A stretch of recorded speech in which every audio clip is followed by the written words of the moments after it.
Hi, everyone. We have a great show on Columbia's hottest podcast. We have Amanda Jones, who's the Richland County Ag and Art Tour Coordinator, and she's also a local farmer in Blythewood. And we talk about all things farming. We talk about what it's like to be a farmer, especially a small farmer. She talks about going from being in the marine field in California, marine biology field, to becoming a local farmer in Columbia, South Carolina, and what that involves. She's got pigs, she's got sheep, she has chickens, she has dogs, and we talk about all things farming. So I hope you enjoy.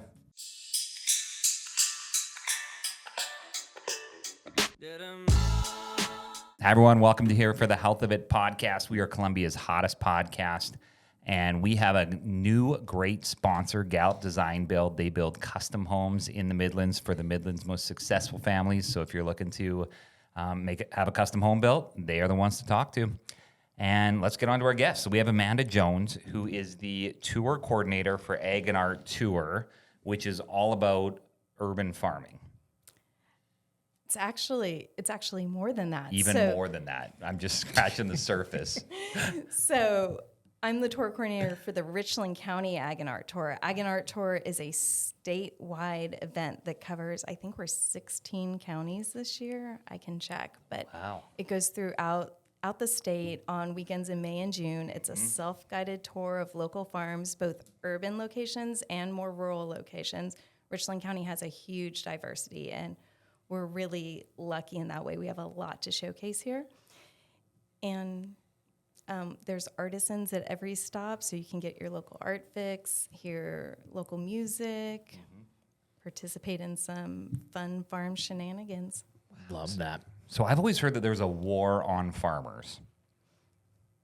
And I don't know if it's true or not, but there's the idea that big food industry doesn't like the idea of local farmers encroaching on their profit margins. Local farmers are such a small portion, I think, of the food production in the United States. A really important section of the food production, but so small I can't imagine that we would be a threat. I think the bigger challenge is navigating laws and regulations set up for corporate farming placed on small farms where it doesn't make sense. I see. Yeah. How big are I guess give us an example of sizes of farms that would be considered more like local. How big do you have to be before you call yourself a farm? Like if I have a couple like Randy's had a couple chickens before. I had 11 at one point. That's awesome. I'm a farmer. Yeah, absolutely. You could set up an egg stand. You're going to want to check your local regulations. Richland County is one of just a few counties in South Carolina that will charge you some additional fees. Really? If you tell people that you Sell eggs. I mean, I'm not going to. You just keep it secret. That to me, that's kind of like the war on farming. You want to charge the local guy some money for his eggs? It leads to some interesting. I've met another farmer in a gas station to do a cash for sweet potato slip exchange. It looks a little shady. Were you guys wearing trench coats? Just trading things. But what size is your farm acres wise?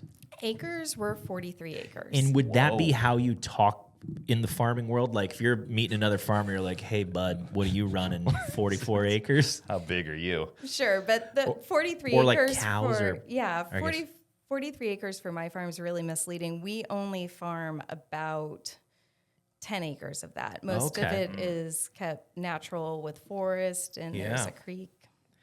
Welcome to Columbia Family Chiropractic, voted Columbia's best chiropractic clinic. With 3 easy-to-get-to locations, you'll be sure to have something near you. We provide drug-free and surgery-free healthcare and take care of a wide variety of injuries.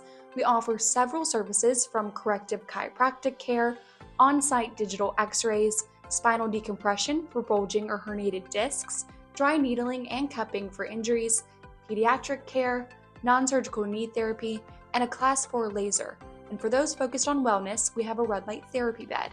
We accept all your major insurances. If you click on this ad, you'll get a discount on your first appointment. You can check out our website at cfc4health.com, or you can Google Columbia Family Chiropractic.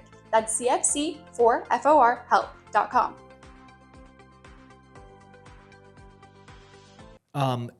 So on the 10 acres at your farm, what all do you have? Like, I guess animals and plants are all included.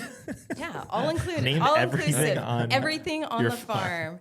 So Doco Farm specializes in heritage breed livestock raised on pasture. So Say that again, slower for me. I'm a little slow. They do what? I raise heritage breed livestock. Livestock Okay. on pasture. Unpack heritage breed for me. Absolutely. It is the animal equivalent of an heirloom vegetable.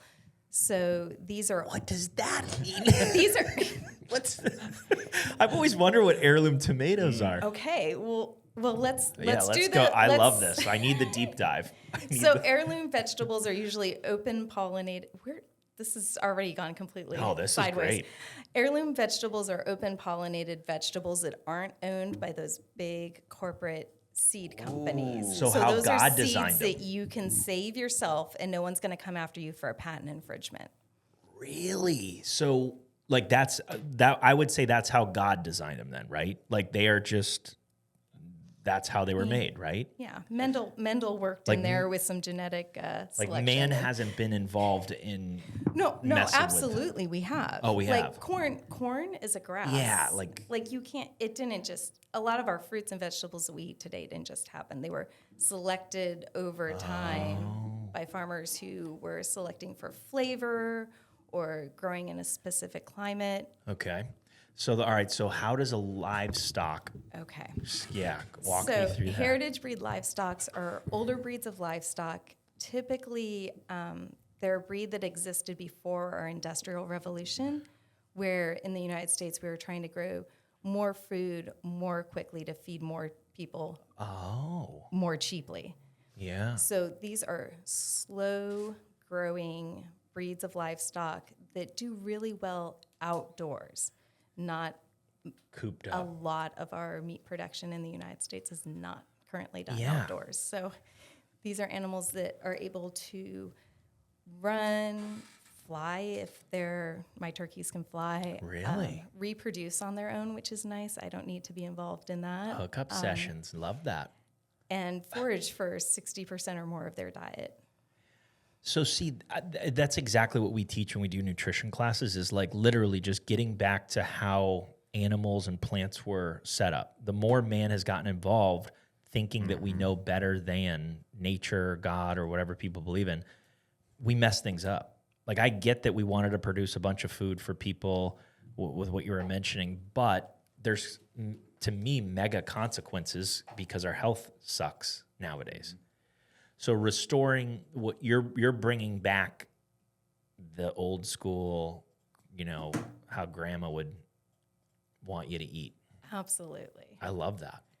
And is the 10 to 43, what is that, 25% of your farm is used? 10 acres to 10 40. acres, I'll translate for you. Sometimes he just doesn't, Yeah, I was trying to figure out if 25% of your land is what you should be using in a sustainable way, or did it just happen that way? It kind of happened that way. We love the woods. We love farming alongside of nature. We use livestock guardian dogs to keep our animals safe. We have a really healthy coyote population. We've seen bobcats on our farm.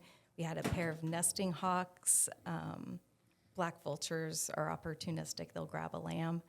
So we use livestock guardian dogs to keep wildlife out of our pasture.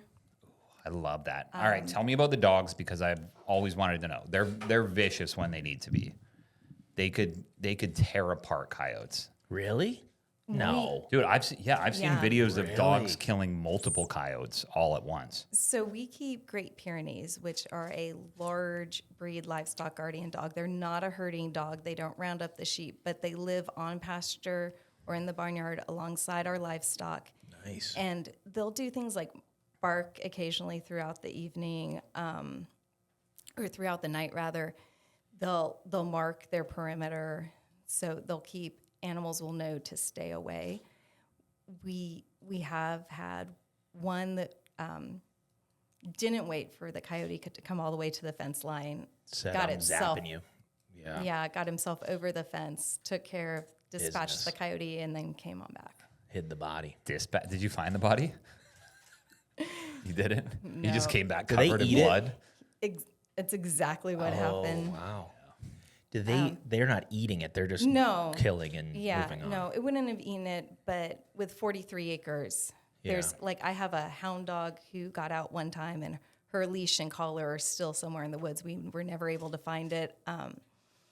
But we have, like I said, with all that wildlife, we have things like possums, raccoons, other coyotes, vultures would have come through, cleaned up. Did the hound dog got killed? Oh, she died of old age. Oh, yeah. she just left her collar out there?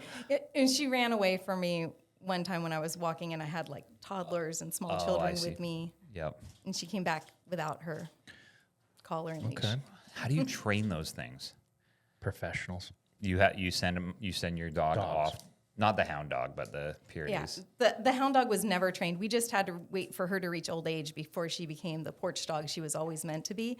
The livestock guardian dogs, we have them inside with us, so they bond with us and our family members as puppies.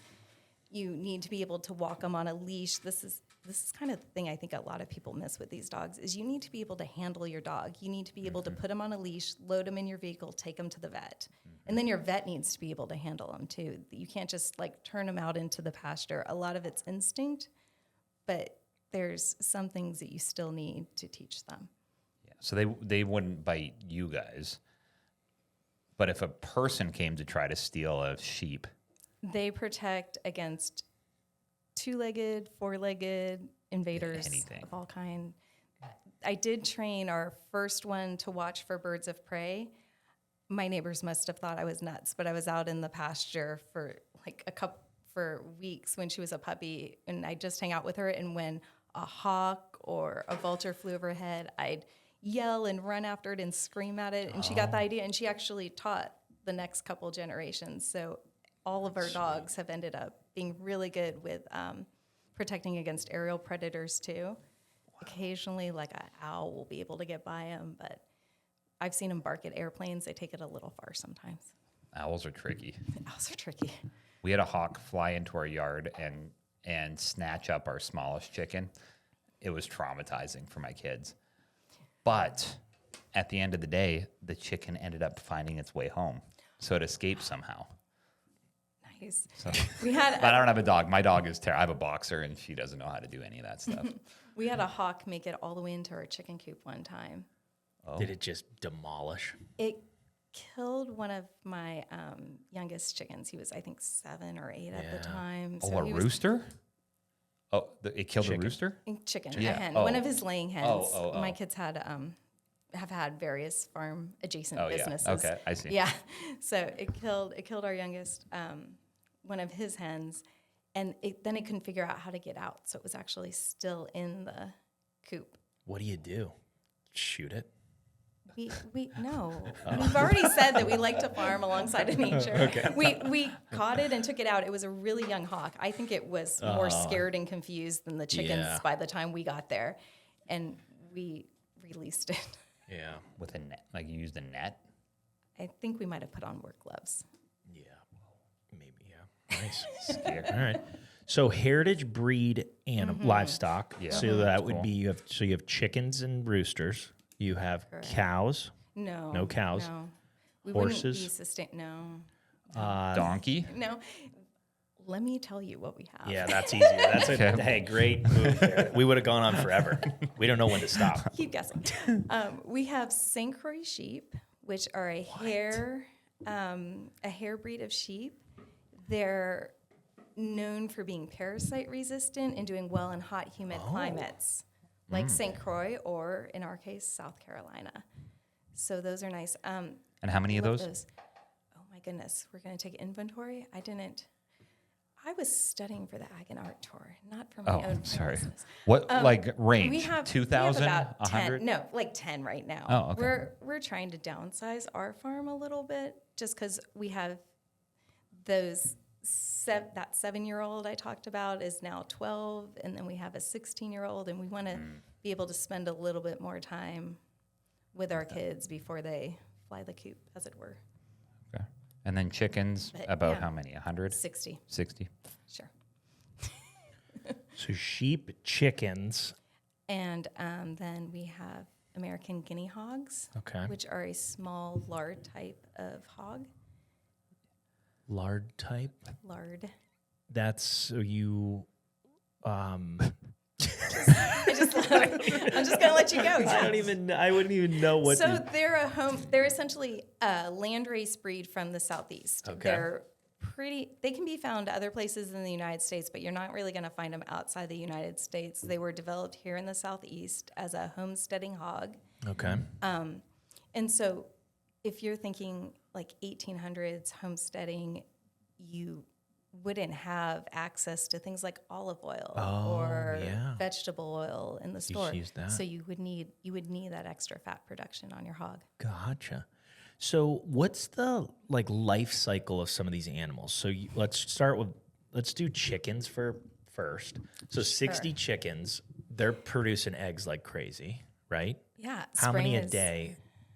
We're getting, okay, first of all, our farm is not being run as Like a production deal. we realize at this point we're not going to make a ton of money off of our farm. Sure. So there are things that we do that are not great for our bottom line.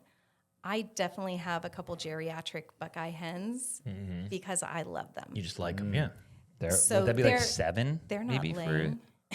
for geriatric 7? Oh, Years yeah. or? Well, like a really intensely run, again, one of those larger industrial farms are rotating out their flocks every 3 years. It takes 6 months for a chicken to be ready to lay eggs. Yep. They'll lay from 6 months to about 3 years. That house will be completely depopulated, and they'll have like the next batch ready to go. And just like, is that used for meat then? Would they be killed for that or no? No, the chickens that are raised mostly for eggs Don't eat. are a much smaller frame. They're going to be kind of scrawny. Some chicken houses may turn them over for dog food or something like that, but they're not going to be like the chunky Cornish cross that you see in your grocery Gotcha. store. Okay. All right. So out of those, like just an average day of eggs is what? 1,000? No, 40. Oh, what? No, if she has 60 chickens, you're probably Yeah, getting no. 30 eggs a day. I'm getting a couple dozen. Oh, Like we really? talked Why about, did we have the older ladies that are hanging out. They bring some good generational knowledge to the flock, so the flock aren't going out in the road or doing anything dumb. They're watching for hawks. Okay. I do have too many roosters that need to be processed for my family freezer. When you say it's- processed, Depopulated. what's that? All these nice little words. Does that mean you guys just do it yourself? Like Yeah. cut the head off? Exactly. And is that the move? I've always thought that like that seemed weird to just chop a head off, but like why not just, I don't know. No, because maybe. their blood bleeds out. Yeah, so you want to actually just cut an artery. They'll pass out pretty quickly. Oh.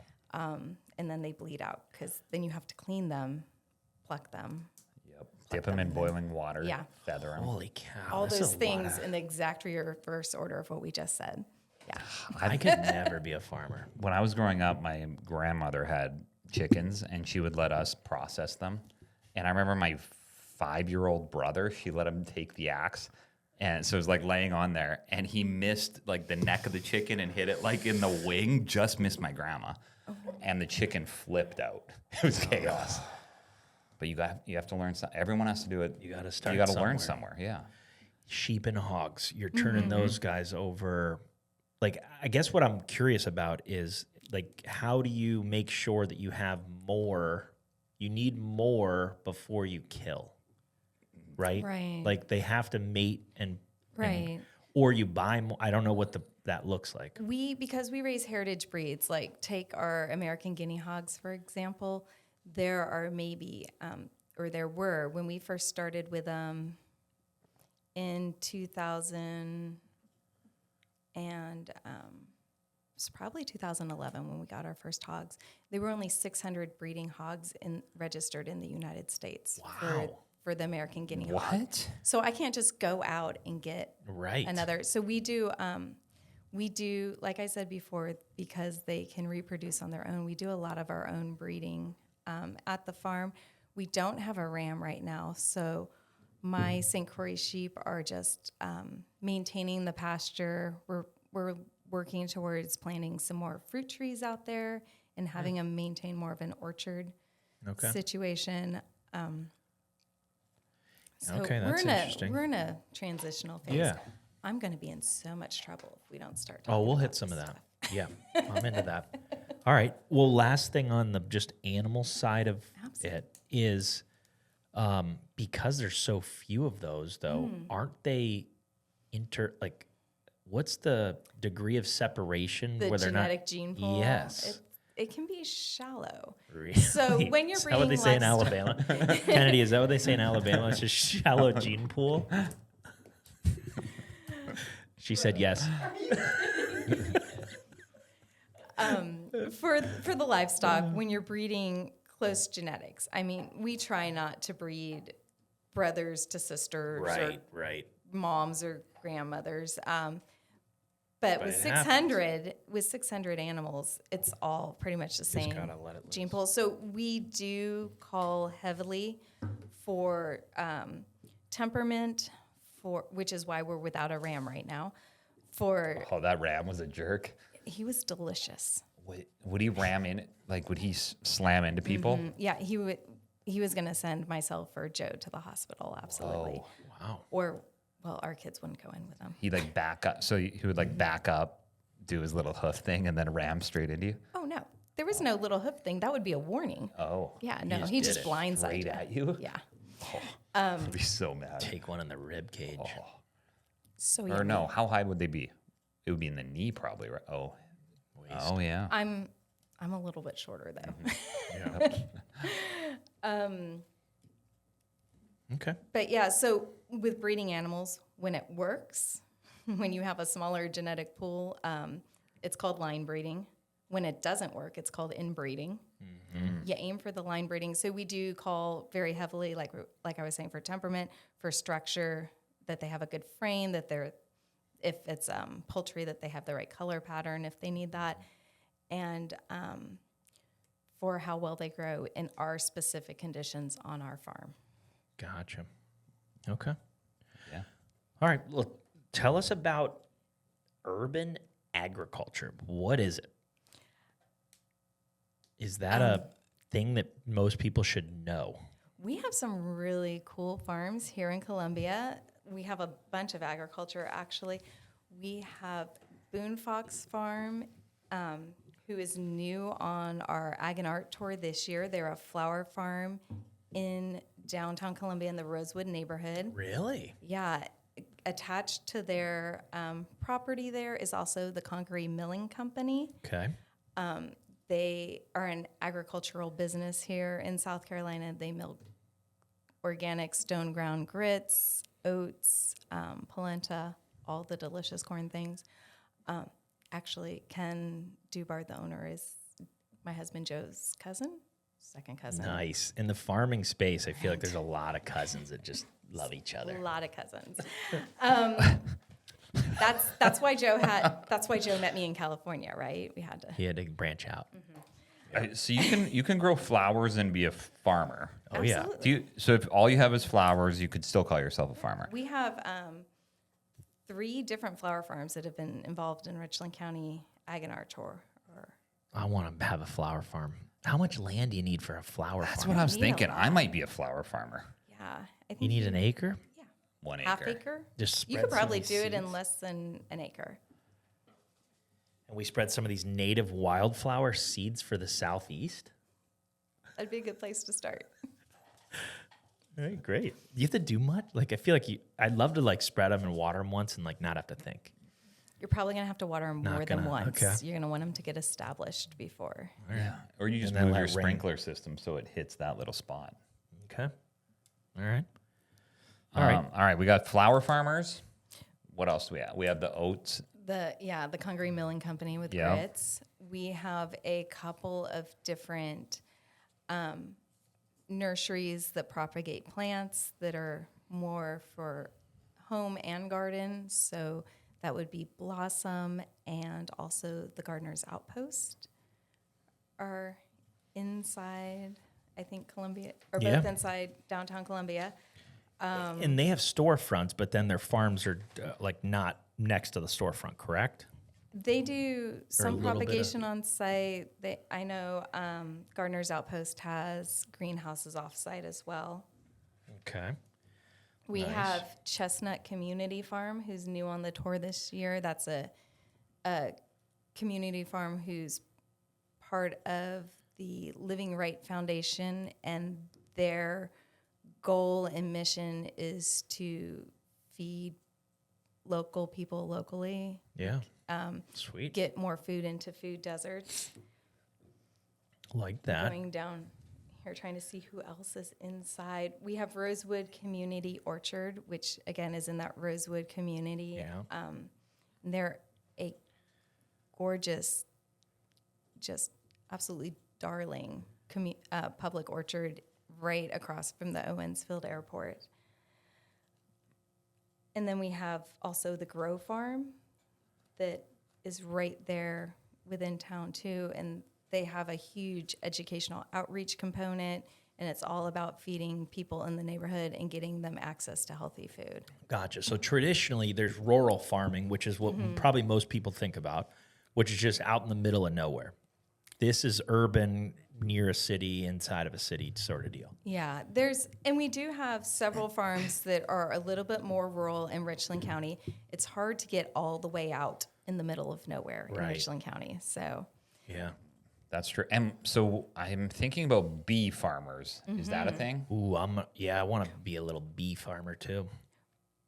I am With flowers. not going to be your mentor. I sent Joe to bee school, and we are the farm that bees love to leave. We are too close to the road, and the county sprays, even though we're on a bee list. Oh. They're not spraying pesticides, but they do still spray herbicides, and those affect the next gen. It's unbelievable. But we do have Paradise Cape plantation, and they keep bees. I know there's some bees at Blossom that are kept there. I want to think. You got to be pretty pissed that they're spraying. It's hard. But we did have a swarm come to our farm. We've had a couple. One of them moved in. We tried to catch them and put them in a hive, but I think this is probably even better for us, is they moved into a cavity in an old oak tree. Yeah. So they're still pollinating all of our blueberries and our plums and all of our vegetable gardens and for us, and we don't have to tend them. I do have this dream where I could put a tap in there and just like Winnie the Pooh style get their honey, but that's not realistic. We've had a ton of bees around our house because we did a peach tree and an apple tree and a pear tree, and they're just everywhere. But they're interesting because they just kind of like sit in the same spot for a long time. Have you seen those? I wonder what kind of bees you have. Do you think you have honeybees or bumblebees? We have I don't know. lot of natural native pollinators at our farm too, because we tend to plant a lot of native plants and keep wild areas around the farm. So. Nice. So describe like what is the tour? So for the listeners who are like, all right, cool, we got all these farms. What is the actual tour? Is there a day or can we just show up? So it's a specific weekend in June. Hey, here for the tour. Hey, heard about this farm. Farmers get up early, right? We're here at 6 a.m. You're laughing, but it happens. Yeah. So in weekends through May and June, you can, there's an ag and art tour happening on most weekends in May and June somewhere in South Carolina. Nice. Richland County is going to be June 6th and 7th this year. And You can find us online on our website, aganarttour.com. Select Richland County, and you'll see a whole list of our participating tour sites this year. We have 17 tour sites at 16 locations. Wow. And we'll have our artisans listed soon as well. So if you have a specific local artist that you love, you can find out where they're going to be. And when you say local artists, and is that's could be a painter, could be a sculptor, could be a Singer. Yeah. No. So You don't have you have singers? there's a bluegrass band that's going to be at a blueberry farm. okay. So there will be some live music. It could be pottery. It could be painters. We have Jewelry makers. absolutely. We do have jewelry makers, bakers, anything that you make with your a hands. We've had baker. woodworkers out at our Love farm. woodworking. So a lot of different things. If you are producing the product yourself, Yeah. Come on out. yeah. And if somebody's listening and they are an artist and they didn't know about this, what do they do? How do they go through your website? Our artist deadline just closed yesterday. Sorry, 2027. But 2027, definitely look for it. They could reach out through the webpage and Maybe sneak on, throw a table up, if there's see if anybody catches them. You could do the bongos probably. He's like a big bongo guy. Yeah, I like to nice. get the vibes right. If you need a bongo guy. Feel like that's more of a bonfire situation. We Yeah. Oh yeah, I bring Actually, fire. Aruhu Farms usually has some African drumming. Nice. You might be able to just Get show into up with that their circle. bongos Yeah. and slide Just on get in. in there. See if I can Who blend invited in. this guy? See if they notice. Great. All right, nice. I read this is the nation's largest free farm and art tour. Yes. That's kind of cool. It's amazing. Let me see. I'm not going to be able to pull this number out of the top of my head. No, I can't. But it's No. what are they are they basing that on just like attendance or people that Attendance, yeah. We do surveys during the tour. We try to count heads coming through as best we can and have people sign in at each farm stop. And for guests attending the tour, it's really important that they do sign in at each farm stop and let us know how many people are in their Yeah. group, because that's how we get a lot of our funding to fund the tour. Nice. And Richland County, like our tax dollars help with this, correct? Yes. Okay, nice. absolutely. So we should utilize this. Now, what does a tour look like? If I show up, like maybe give an average one, I know they're all going to be somewhat different, but am I hopping on a tractor and kind of cruising around? Am I walking? What, I can't Am I imagine my insurance planting signing seeds? off on that. So Planting seeds would be fun. it would be fun. So it's going to vary. Like I said, we have 17 different sites that you can go visit. We do recommend 4 different tour routes that you can take. There's a Blythewood route, a Columbia Piedmont route, Columbia City Center, and then a Lower Richland route. So we do a little bit of the road trip planning for you. And what you're going to do is in the morning, you're going to get your family, your water bottles, your snacks. You're going to pack a cooler with some ice packs for fanny all the, pack, obviously. obviously, Yeah. bug spray and sunscreen. Okay. You're going to wear Overalls, boots. obviously overalls, but also closed-toed shoes so that, these are working farms. You might encounter Poo-poo. Manure. fire ants, things like that. Okay. So Straw you- hat, obviously. Obviously. Your bandana. Bandana. What other stereotype? Little piece of wheat in your mouth. Yeah. And then you're all going to get in your car. Yeah. And you're going to work your way. You're going to choose a tour route and work your way through that tour route. So, Average time at a farm, 45 minutes, an hour? yeah, I've seen people hop in and hop out if it's not their jam. I've seen people spend an hour or more at a single site. So it's self-guided, self-paced. You can spend as much or as little time at each stop as you want. Yeah. This year, something new that we're doing is a passport system. So if you visit each stop on a tour route, say you go to Cottle, AA Farms, Mr. Bunky's Market, and Aruhu Farms on that lower Richland route, and you get your passport stamped at each stop, there's going to be a little pin that you get to collect at the end of your tour route. And then you can do at least 2, maybe 3 if you're super on it. If you're just jamming through, you might be able to get all 4, but that 4th pin, you might have to wait until the next You got to year. want it. Yeah. Yeah, you have got to work want it. hard. Yeah. You're not going to have small Don't children bring with kids, you. yeah. No. No. All right, nice. I kind of want to talk more about your farm too. Just some of the... Me too. All my questions are about your farm because My farm's not it on sounds- the tour this year. It's not? Why We're not? taking a year off so I can do my job. Yeah. We need the little pigs. Is there anywhere else that has We those do little have pig pigs. things? Well, Sal's Old Timey Feed and Seed, she has guinea pigs, which are not at all the same, but they are little. Yeah. I'm trying to look and see. So people are which eating of our guinea farms- pigs? Not really in the United States. What are not they so doing with much. all those guinea pigs that they're breeding? Just feeding them to other animals. She's selling them to people's. Not selling them. She's, they're getting homed with families as pets. Yeah. Oh, So They're do know filthy. that Guinea pigs? are they? They're a lot of upkeep because Yeah. my kids brought home 4. Yeah, my son wanted Okay, one. my 16-year-old's going to hear that and be like, no, my brother brought home 4, and now I have to help take care of them. Yeah. I don't even know how big a guinea pig is. Like, that's yeah. big. When we brought them home, they were like hamster size, and they've under their amazing care that they've received, they have grown. These are pampered indoor pets now at this point.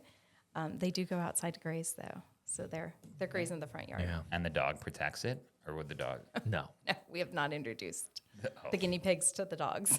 Yeah. It's outside their purview. Paradise. I'm looking through our farms trying to see who else has Is there any turtle animals. farmers? I don't Reptiles. like Snake Farm, that song. Yeah. Not on our tour. We do, it's getting warmer. There are going to be snakes out and about. You can keep an eye open for them. We do have a couple of, I saw someone was having pony rides. I think Fable Farm is having pony rides. And I want to say A Farms last year had horse rides as well. Do you know, like, does your website talk, like, for the younger kids, like, to kind of divide up, like, you wouldn't want to show up with maybe a 3-year or younger to, say, a pony ride place, but maybe the older type of deal, kind of steer the families? We do on our printed tour guides, we'll have icons on there that'll say if they specifically have activities for kids. Yeah, nice. A lot of these farms have a variety of things. I'm looking at Aruhu Farms. They have archery. They're going to be demonstrating mushroom inoculation, sweet grass basket making. They're going to have low country crafts, African drumming and dancing, an obstacle course, and Nice. plant-based cuisine, which is really nice. So there's a variety of things to do at each stop. One urban farm, since you keep bringing us back to urban farming that we haven't talked about, is the Purple Mushroom, which I love. They're an indoor urban mushroom farm. And they have They're doing mushroom some stuff there. coffee and grow kits. Yeah. There's no marijuana farmers though, or is that a thing Not here? yet. Or, I feel like that's more California. So we have hemp farms in South Carolina, but not so much in Richland County. Nice. How about food? If I show up to these farms, is there anything I could purchase to eat? Absolutely. So there are a variety of bakers on the tour. You can get those goodies. We have food trucks at some of the locations. There's barbecue options. There's vegan options. I saw, what's the name? A vegan food truck that I know from the Blythewood Farmers Market. Yeah, I saw nice. they turned in their artisan application, so they'll be on the tour. And a lot of, like I said, a lot of our farms have in their mission statements feeding their local communities. So they'll be offering Something, food yeah. as well. Yeah. And the webs, or like, would people just Google the Richland County Ag and Art Tour to get all the? So you can go to agandarttour.com/Richland County. Okay. Or you can find us from the drop-down menu once you get to that main website. All right. How does one support local farmers more? Like, to me, it's like one of the more important things, but I don't know, I'd love to be able to buy all my food from not the grocery store if possible. That's hard. Yeah. It's hard. What you can do is just make it part of your weekly routine to go to your local farmer markets. The Ag and Art Tour is a great way to get introduced to your local farmers, meet your farmer, learn where your food's coming from, because I think that is a disconnect that we have. And just get on their mailing list, and then you'll know where you can find their products. Some of them have products in local stores where you can pick them up and support them that way. Others, you have to go to your local farmer's market to find them. Some places have on-site farm stands as well. Okay, nice. But yeah. When you transition, like, so you were in California, not farming, correct? What were you up to pre-farming or coming here to? I was a field biologist. My degree's in marine science. Oh, nice. Okay. So knowledgeable, well-educated. Yeah. Get Collect a blubber sample. Real nice. Yes. Oh, really? What was the how was the How do you transition? get that? How do you get that out? Like, it's not like a needle, right? It's a plug sample. Oh, so So there's just a massive hole in them. No, not massive. Very small. Small. what are you They looking? get What is furious. it? What are you looking for? Just how fat they are? There's. I mean, you can learn like a lot about the food chain and how healthy their food chain is, Yeah. but there's also things like chemicals that are stored in your fat layer, right? Oh, and yeah. those would get, if you're looking at Plastics like and a all that. female seal, those would be passed down to her offspring. Gotcha. Yeah. So Do you hold them down That was for that? How do you, was a wild. We weren't supposed to go there. They if you asked me to go get a blubber sample, I'd be like, no chance unless they're tranquilized. I'm not stabbing a seal with it. No, that would be dangerous. I think they are for the procedure. That's Tranquilized. The real danger is the males down the beach that see you as invading their territory and come charging at you. Yeah. We've gone so far off track. Oh, I love Did you did you ever have one storm you? Did it hit you? No. You just started She running. wouldn't be alive. My Well, I mean, I don't know how. the graduate she student I strong. was working with yelled my name and I sprinted, and I didn't know how close I came until later because, fun twist, she was a roommate of the guy I was dating at the time, who is now my husband. Oh, And I thought so it was not Joe. No, it was Joe. And Joe, she came home. She came home and was like, "Oh my God, I almost killed your girlfriend today." So, not that she did, but Did they have it's tusks? overzeal- Tusks? These were elephant seals. Okay. What would they do? Just ram you? They are huge. I would have been a pancake. I would have been absolutely Squished you. demolished. Wow. Does Joe have farmer muscles? I just picture like a nice, Or a farmer tan Strong. at least. strong hands. Definitely, the farmer tans are real in our family. Like forehead. Like nothing on his forehead, and then he takes his hat off. Yeah. Even better because T-shirt. it doesn't have a full head of hair. No hair. So he just has a Gotta full be hat careful tat. with that. Yeah. So Joe is a professor. He teaches at the University of South Carolina. Nice. Oh. Is he teaching like agricultural stuff? Marine science, environmental science. Oh, really? Yeah, Nice. But strong.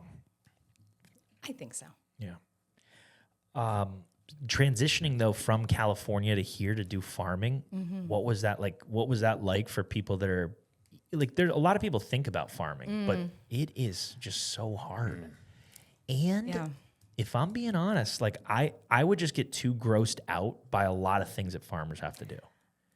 I'm getting soft as I age. Are you? Like, yeah, I the started lambs- soft. The lambs are a little bit too willing to load up in the trailer. So I'm happy to just have my ewes as Yeah. maintaining orchards and pastures at this point.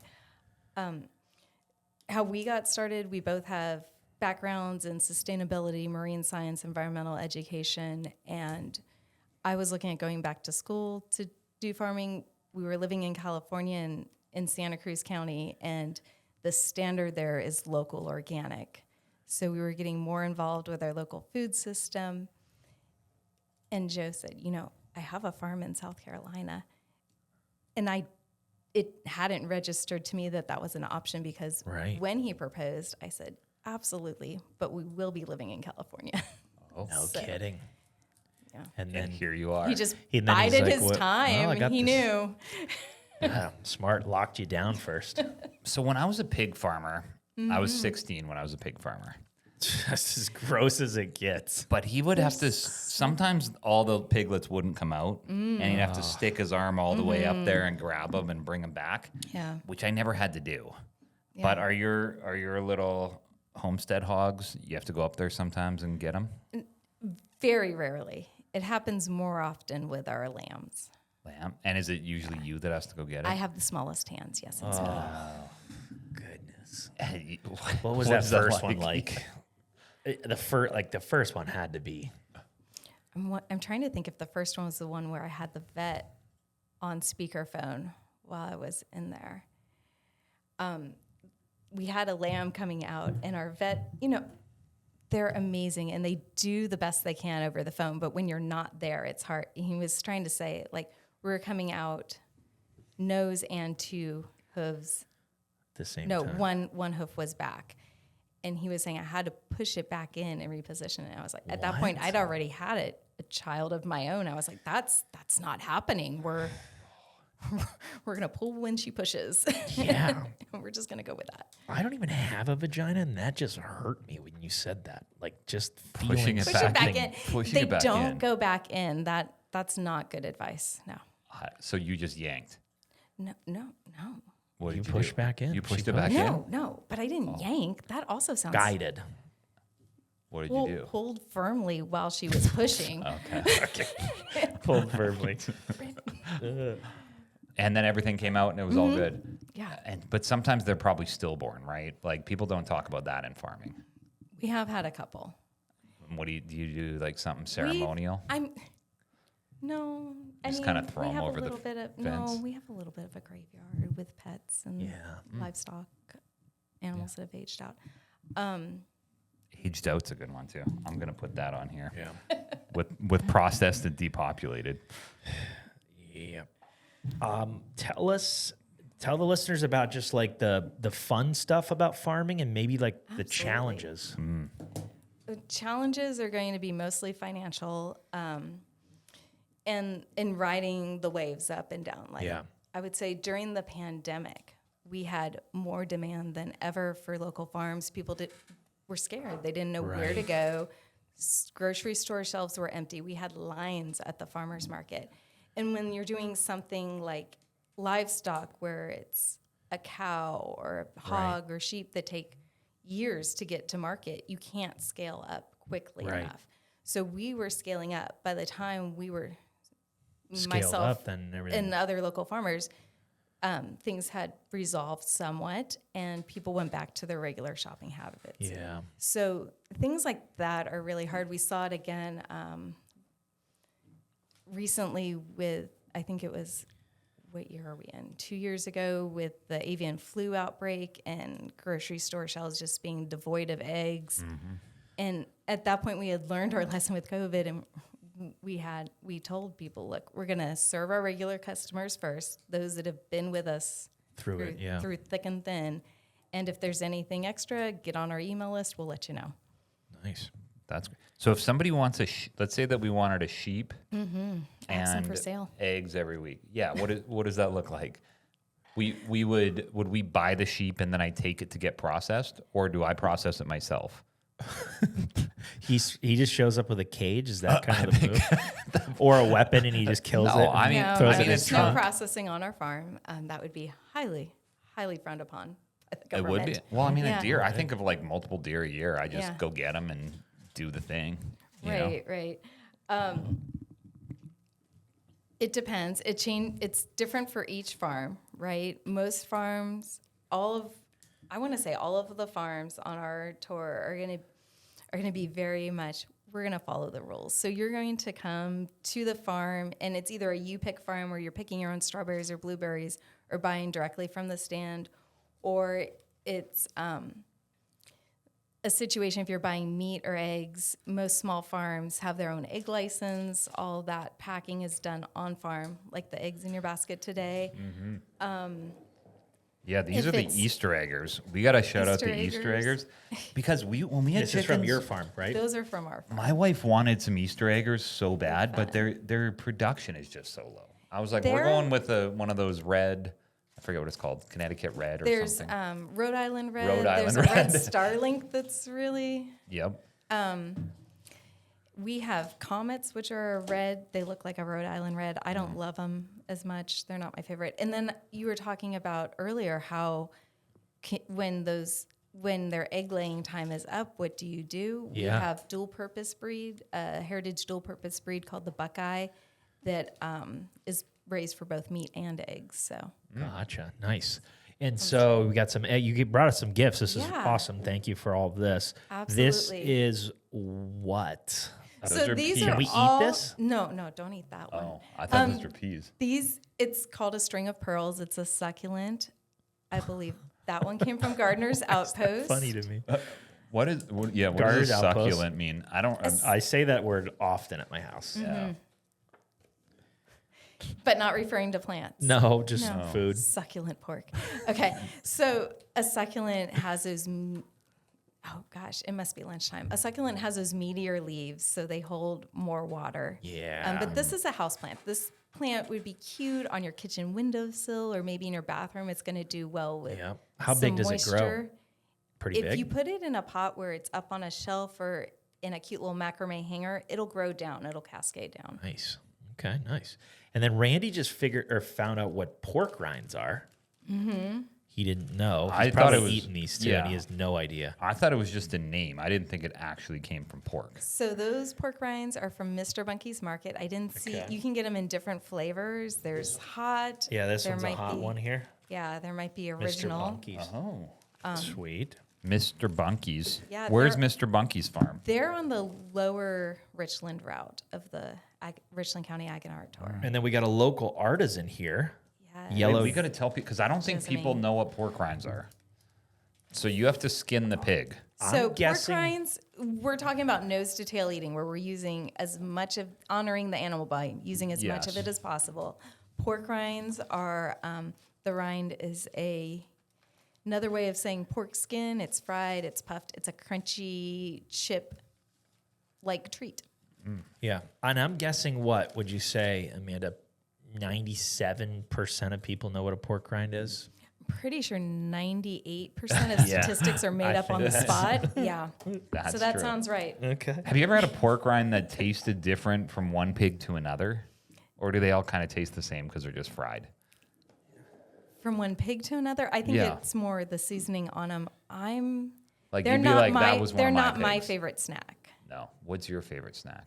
From your farm. from my Or farm. from a farm. Or from I- a pig? Or from from a a pig. pig. I'm Or a big. any animal. I'm a big fan of bacon, the original essential oil. Yeah, buddy. From my farm, we have farm chore snacks. We've talked about some of the fruit trees we grow. So we have native persimmons and figs and plums growing on our farm, and I like to eat them when I'm wandering around doing farm Yeah. chores. Those are probably my favorite snack. Oh, farm chore snacks because you're doing chores. Yeah. The figs are Okay. nice because they're where we drive by with a tractor, and you don't even have Yeah. to stop. You can just grab them as you go by. Nice. It's nice. So when you're planning out your future farm, make sure you have snacks along your tractor route so that you can. Yeah. I have a fig tree. I've been planting trees because Mm-hmm. I just think like I might as well just plant fruit trees. Someone's going to be happy that I did it one day. Right. So I just keep planting them. But Perfect. He's received They don't- zero fruit. so yeah, they far. don't do that well. Oh, My Zero farming fruits. gene. Yeah. How think long I- ago did you start planting your trees? Years. Like, look, we're gonna solve Coming this up right on now. a decade. Yeah. A decade. You'd Yeah. think there'd be Well, some no, fruit not a by Do you now. decade. have- I mean, 2018. Yeah, probably 2019. I did my first apple tree that just died. Oh, And then Well, if I've it's been not there planting like anymore. other things over time, and then they just either don't do very well. So what I've started doing is putting just a whole bunch of fruit trees around each other to attract all the bees, something's gonna and stick. then I think it's going to be fine. Yeah. But I don't know. It just doesn't. People bring in all the time. Like our What patients. are you trying to plant citrus or Yep. or are you planting I got things figs. that are like I got figs. I got do well in our apples. climate? I got peaches. I've got pears. figs and I'd like pears to do lemons. should do well. Lemons you're gonna have to move inside. I've Yeah. killed many a citrus. I you? forgot to move a lime tree this last winter and it did died? not make it. After all those years. Yeah. I Hate to also see I it. also have avocado trees for absolutely no reason. They're never gonna make an avocado here. Really? Oh, But I like to plant them. Yeah. they're in a greenhouse though. They're in pots. They And then move you- around. You just bring them in the Yeah. house. My indoor trees. You got to be strong to do all this stuff, right? Like, why the idea of just moving a tree? It's a small tree. Is it? So you were self-taught farmer, like didn't farm pre going into like your husband being like, hey, got a farm, let's just go. No. What was the farm doing before you guys got there? Like somebody was managing it? So the farm's been in Joe's family since the mid 1800s. No way. That's Yeah. cool. That is. Yeah, So almost his- 200 years. We're coming up on 200 years. Yeah. That's sweet. Actually, I think this year might be the 200th No anniversary way. of the farm. Now that or If that's the case, why aren't we throwing a banger? we need a Oh, party. yeah, let's have a I need farm to party. double check because a lot of records in South Carolina were burned, Yeah. and Joe was able to trace it back. It was to 26 is That'd be what he, crazy. So that would be this year, but it's been farmed. It was a subsistence farm, so they grew most of what they needed to Yeah. survive on the farm, and then they'd go into town to trade and sell excess and buy things that they couldn't produce, like coffee. Yeah. And every generation since, so that would be his great grandfather, Joe's great grandfather. Named also Joe. No. Oh no, are we doing this? It's got to be a basic name. It's Adam or Nathan. I forget who was first, Adam or Nathan. Probably Adam. Probably Like Adam and Eve. Yeah, That obviously makes Adam sense. came first. Built the house for gonna his bride Judith. And then every generation since, up till Joe's parents farmed the land. His mom helped out when she was a kid with cows and Yeah. stuff, working on the farm that way. But her dad was the last one to farm it, and then it sat vacant for about 60 years before we came back. Oh. So you guys kind of started from scratch. There's some buildings and A lot of buildings. yeah. Is there wood?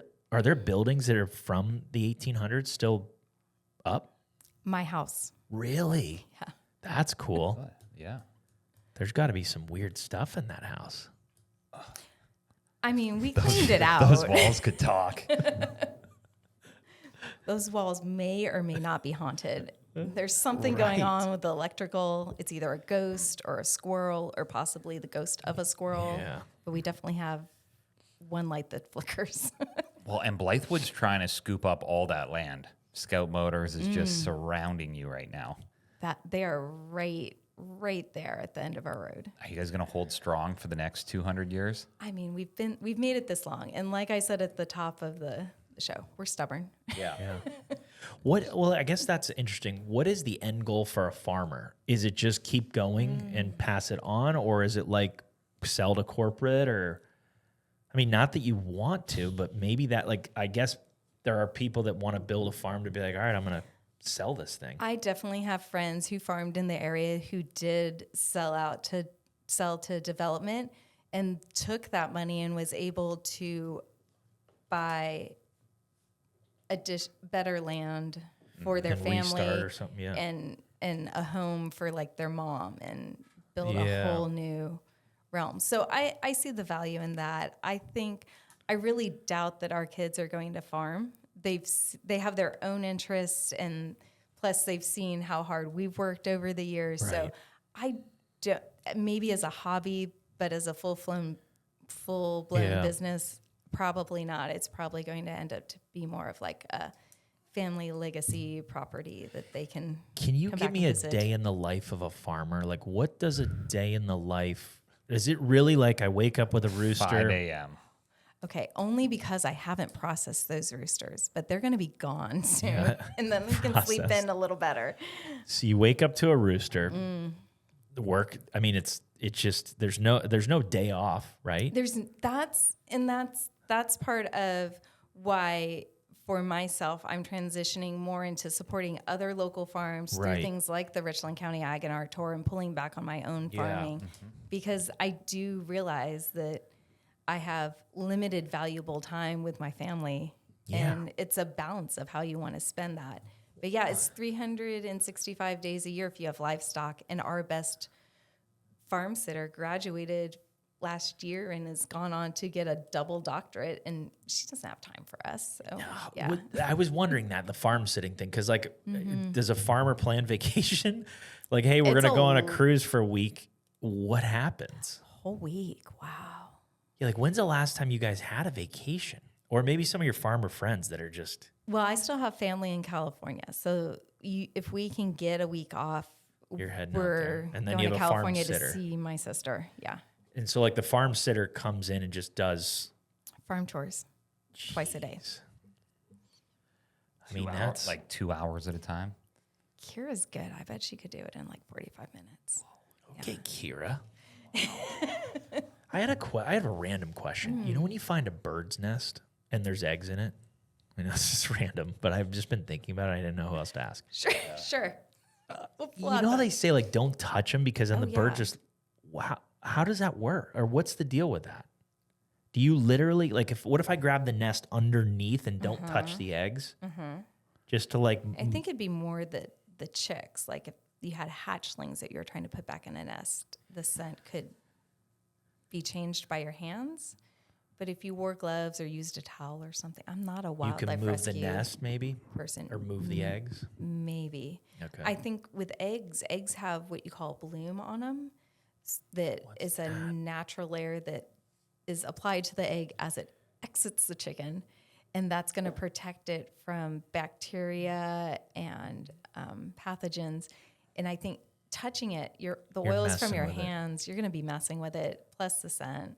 Okay. Plus, if the bird is watching you and sees you messing with their nest, they they get might pissed. not come back. Yeah, it's Or by the they're time either it's on gonna the attack ground. you- yeah, they're it's gonna- over anyway. Well, I think of it like, you know, the newspaper mailbox, like the newspaper mailbox that nobody uses. Sometimes, like, it's just like a box. Sometimes there's a nest in there Oh, yeah. where it's like you want to kind of move it so they can, like, so every time you go to get the mail, the bird's not wanting to attack you.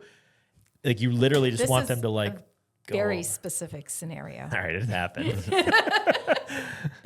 I think the best, if you wanted to do the most beneficial Yeah, for the birds. for the birds, would be to enjoy watching those birds grow up and fledge. And once they fledge, clear the nest out. So just suffer. You just get to live with it. Enjoy Every it. time you go to the mail, just being scared, oh, bird's going to come peck your eyes out. Wear a hat. Just be, yeah. Get some chemistry tougher. goggles. Are you saying get tougher, maybe? Well, so I'd like to do Send a your kids. segment Oh, boy. sponsored by Gallup Design Build. Are you up for that? Yeah. Oh, I thought, no, I didn't know I was No, involved you're in that. part of the segment for Gallup Design Oh, Build. okay. It's going to be rapid fire questions about farming. This is how I'm going to get in trouble. Yeah, I'm just already in whatever trouble. Why whatever not? comes to your head, just say it. Nobody gets in trouble on this show. All right, what's the most classic farm name for a female? First For thing a that comes to your female head. farmer, obviously it's Amanda. Amanda. I would have said Good. Beth. What's your favorite farm animal? I really like lambs. Okay. What's the weirdest thing or most surprising thing that you've eaten on a farm animal? From a farm animal? Like a toenail. Oh, You tried one? Pig tongue. no. I've eaten squirrel because Joe What hunted part? squirrel. The whole thing, which was a mistake. Like you throw it in a pot. Yeah. I was warned. This is no longer rapid fire. I was warned by a chef friend of ours only to take the hindquarters. He shot them because they were a nuisance in our attic. Yeah. And then we felt bad, so we had to eat them. And I was told only to take the hind legs like you would with a frog. But I was like, that's so wasteful. So I did the whole, and so many small bones. Like the Don't tail? recommend it. Did you chop the tail off? Yeah, we took the tail off. All right. Most surprising thing about being a farmer? Smells. You think the smells are the most surprising thing? I think those would. Well, that would zap. Like if you told me to start farming, I think the things that I would smell, I'd be done The most very It'd quickly. be the opposite of an aphrodisiac. It'd be like, Couldn't do it. The most surprising thing about being a farmer for me is how much people skill is involved. Because you think about by yourself with your livestock, but really how much people skill, outreach, education, talking with customers at the farmer's market, and then marketing. I have no background in marketing, and I had to Right. get good at it quickly. Get those eggs out there. You're talking to your pet, your animals, aren't you? Oh, I do, absolutely. Really? Yeah. What are some of the things? Hey, do you have names for them? Some a couple some of of them have names. Our turkeys because we raise Narragansett heritage turkeys. Our you got Tom, turkeys we have at least 2 Toms on pasture at all times. Turkey Tom. Just a They're- classic. No, his name's not. Their names are Oh. their names are always Chowder and Stewie. Okay. It's not always the same Chowder and Yeah. Stewie, but there's always a Chowder and a Stewie. Okay. so a male turkey's called a Tom. Mm-hmm. What's a female turkey called? I didn't know that. And I'm a Tom. I think everybody knew that. 97%. 98% of the population knew that. I call them hens. I've heard them called Jennies. Yeah, Jenny's is what I've heard before too. All right, last question in that Mm-hmm. one. What's your advice for somebody who wants to be a farmer? No. I would recommend volunteering at a farm and seeing if it's something that you want to That's do good. as a hobby or if something you want to do every day, Yeah. Yeah. forever and ever and ever.